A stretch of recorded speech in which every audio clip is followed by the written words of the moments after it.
les derniers retranchements de Juda sont forcés, et en ce jour tu visites les armures de la maison de la forêt. Vous regardez les brèches nombreuses faites à la ville de David, et vous retenez les eaux de l'étang inférieur. Vous comptez les maisons de Jérusalem, et vous les abattez pour fortifier la muraille.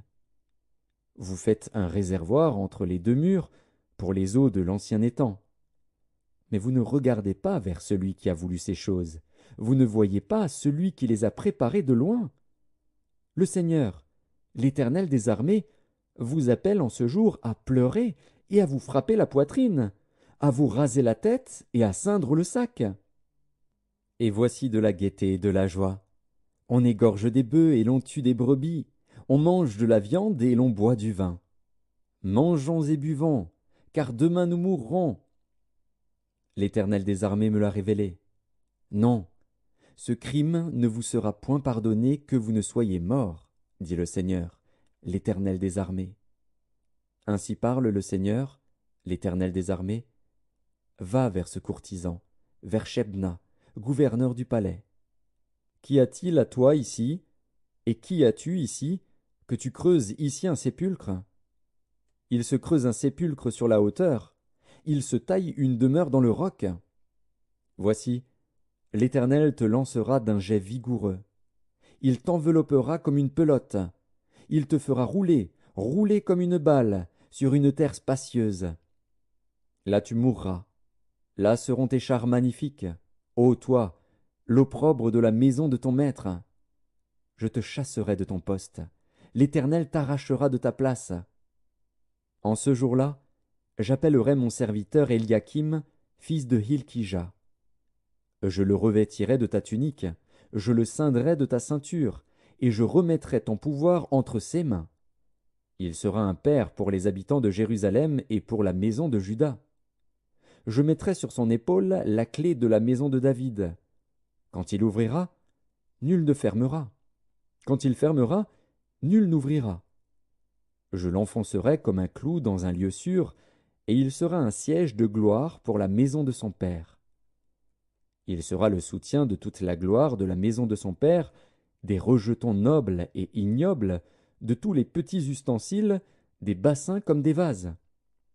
En ce jour, dit l'Éternel des armées, le clou enfoncé dans un lieu sûr sera enlevé, il sera abattu et tombera, et le fardeau qui était sur lui sera détruit. Car l'Éternel a parlé. Ésaïe, chapitre 23. Oracle sur Tyr. Lamentez-vous, navire de Tarsis, car elle est détruite. Plus de maisons, plus d'entrées. C'est du pays de Kittim que la nouvelle leur en est venue. Soyez muets d'effroi, habitants de la côte, que remplissaient les marchands de Sidon, parcourant la mer. À travers les vastes eaux, le blé du Nil, la moisson du fleuve, était pour elle un revenu. Elle était le marché des nations.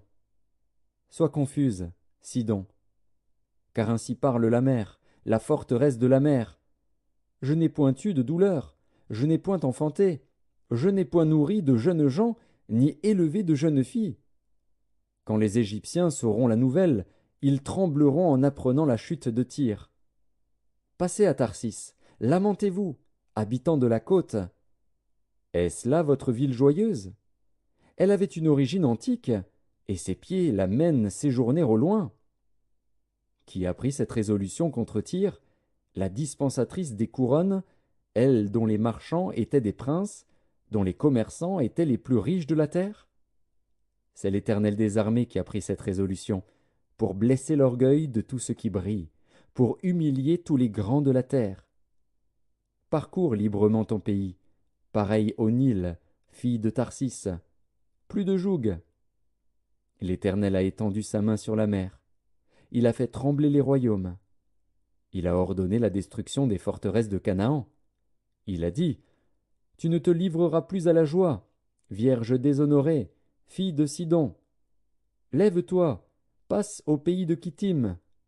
Même là, il n'y aura pas de repos pour toi. Vois les Chaldéens, qui n'étaient pas un peuple, ces habitants du désert, pour qui l'Assyrien a fondé un pays. Ils élèvent des tours, ils renversent les palais de Tyr, ils les mettent en ruine. Lamentez-vous, navires de Tarsis, car votre forteresse est détruite. En ce temps-là, Tyr tombera dans l'oubli 70 ans, ce que dure la vie d'un roi. Au bout de 70 ans, il en sera de Tyr comme de la prostituée dont parle la chanson. Prends la harpe, parcours la ville, prostituée qu'on oublie. Joue bien, répète tes chants, pour qu'on se souvienne de toi. Au bout de 70 ans, l'Éternel visitera Tyr, et elle retournera à son salaire impur. Elle se prostituera à tous les royaumes de la terre, sur la face du monde. Mais son gain et son salaire impur seront consacrés à l'Éternel. Ils ne seront ni entassés ni conservés. Car son gain fournira pour ceux qui habitent devant l'Éternel une nourriture abondante et des vêtements magnifiques. Ésaïe, chapitre 24. Voici,